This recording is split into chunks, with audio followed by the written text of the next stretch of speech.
భూపాలపల్లి మండల కేంద్రం నుంచి రాంపూర్ మీదుగా అడవి గ్రామం వెళ్లాల్సిన ప్రధాన రహదారి వర్షం నీటితో నిండిపోయింది. గొల్లబుద్దారానికి ఇరువైపులా గద్దగుంట వాగు నుండి రాయకుంట రంగసముద్రం వరకు రోడ్డుపై మొత్తం నీరు ప్రవహించి రాకపోకలకు అంతరాయం ఏర్పడింది.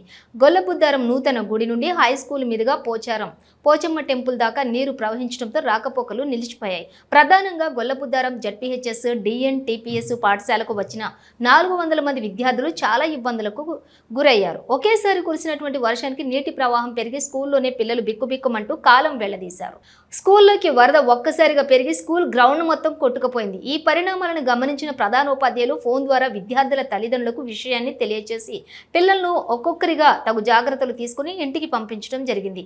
ఈ ఒకేసారి కాదు, ప్రతిసారి కూడా వర్షం కురిసినప్పుడల్లా గొల్లబుద్దారం స్కూల్కు ఇదే సమస్య ఏర్పడుతుందని గతంలో కూడా చాలాసార్లు ప్రజాప్రతినిధుల వద్దకు తీసుకుపోయినప్పటికీ శాశ్వత ప్రాతిపాదికన సమస్య పరిష్కారం చేయలేకపోవడం బాధాకరమన్నారు.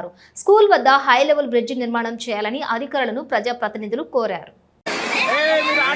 గొల్లబుద్దారం జెడ్పీహెచ్ఎస్ హై స్కూల్ వాళ్ళ స్కూల్ యొక్క భారీ వర్షానికి వరదలు పైనుంచి బాగా ఎక్కువ వరదలు రావడం వల్ల కనీసం గేట్ లోపల నుంచి లోపలికి వెళ్ళలేని పరిస్థితి.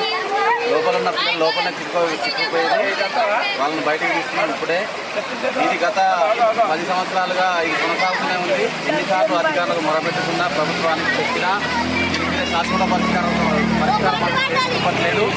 ఇప్పటికైనా అధికారులు, ప్రభుత్వము, నాయకులు స్పందించి ఈ పిల్లలను రక్షించే విధంగా ఈ పాఠశాల శాశ్వతంగా కొనసాగించేలా, ఇలాంటి అడ్డంకులు వరద ద్వారా అడ్డంకులు లేకుండా పాఠశాల నిరంతరంగా కొనసాగించేలా హై లెవెల్ కృషి కానీ దీనికి ఎలాంటి పరిష్కారం అయితే ఈ వరద రాకుండా ఉంటుందో అలాంటి పరిష్కారాలు చేయాలని ఇప్పటికైనా అధికారులను, ప్రభుత్వాన్ని దయచేసి ఇప్పటికీ త్వరగతిన ఈ వర్షాకాలం అంతా ముందే ఉన్నది. ఇంకా ఇప్పటికైనా పిల్లల్ని శాశ్వత పరిష్కారం చూసి